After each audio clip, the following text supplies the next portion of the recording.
Various African artists, community activists, academics, business leaders, and African youth uniting under the African Union have come together and formed a coalition to end violence and conflicts to promote peace across the continent. Emmanuel Jal, a spokesperson for the coalition, joined us earlier on the economic impact war and conflicts have had and what to expect going forward.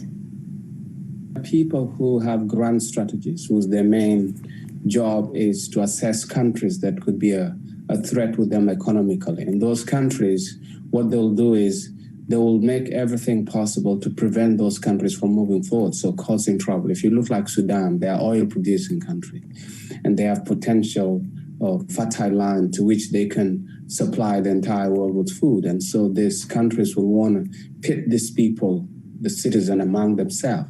So there's internal conflict. You go to South Sudan, it's the same. And so how does that affect?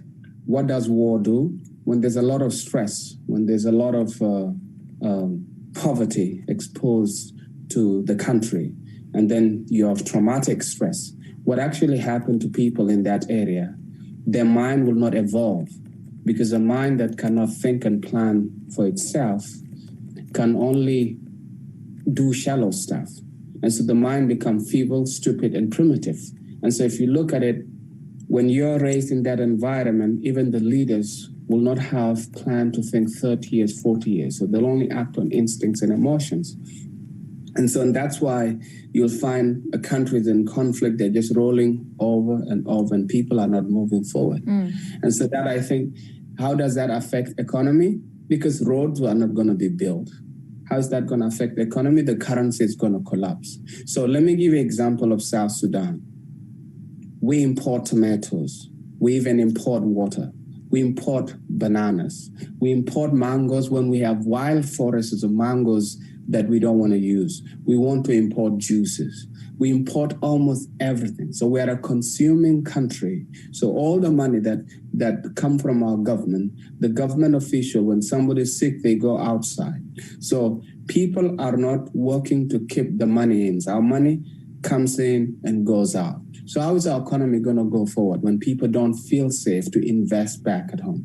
So if you look at somebody like me, I'm now in Canada. I fled here. Why? And what impact do I actually bring in Canada? So my own personal impact as me could probably generate 10, 20, $50 million of bringing in money here.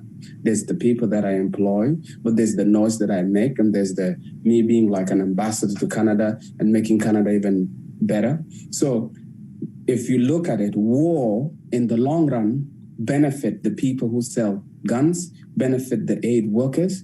Long time, if you look at South Sudan, 98% of the people never defended on the government.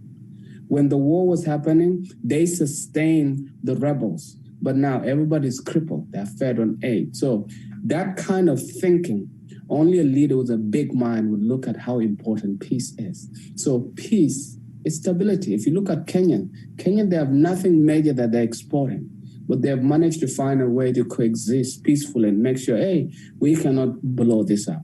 So their thinking as a people has gone ahead. Even though they have conflict, they always find a peaceful way to resolve it. Yes, now, Emmanuel, to just continue on what you're saying, who is actually financing this conflict? Because when you look across these countries here on the continent, they're still third world countries, they're still developing countries. Who is financing? Well, the best way to find out is to look at where the money is going. Where the arms being bought from, who's supplying the boots, and what companies are there. So if you want to know who's terrorizing a country, you find out what companies are investing in that countries. What are they interested in? Now that's how you do it. So in terms of like mentioning the name of the companies, I won't go deep into that, but I'll just say like find out who is investing there. Yes. If you look at it, that's how it is. Oil. Who are the oil investors? There are people who also, they would plan, what they'll do is they'll put money in order to say, look, if Africans can no longer be colonized, but if we can make them fight among each other, then we can get these resources cheap. Just imagine if Congo has peace. The price of mobile phone will shoot up. They export coltan. They export it. Okay, and then they have other resources that export. Yes. So there are people who don't want Congo to have peace, because if Congo have peace and stability, their currency will grow, the people will have something to export. Congo is a fertile land. So now why would you want Congo to have peace when they can export stuff? So in terms of peace to come to a country, it's not going to come from outside. It has to be the Africans to figure it out. Yes. There's one time campaigning for education to happen. One person called me aside, say, Manu, let me tell you, you Africans are fools. And I almost got so angry and say, what? He said, look, do you think we can really solve your problems? No. When it comes to education, it's the responsibility of your country. When it comes to medicine, it's the responsibility of your countries. There are people in our countries that still look at Africans as enemies and how they can eradicate them. But that's a small percent of people that think that way. Yes, But Emmanuel. Yes, you know? now we've actually seen the African Union has actually started a campaign to achieve peace and end conflict here on the continent. Just to talk to us about the rollout plan for this. Well, the initiative is there are some leaders within African Union that really want Africa to move forward. So if you look at the president of Tanzania, has a huge initiative, big heart, and he always wants peace to happen. Now, if you look at Kenya, if you look at Uhuru Kenyatta, and if you look at Raila, they were rivals. Now they're figuring out, finding ways, what's the best way? They're trying their best to see, okay, we are the biggest threat to this country. What can we do together? We don't have to love each other, but how can we coexist? So now, African Union, what they did is 2020 was the goal that they set aside to make sure Africa has peace. And how can they launch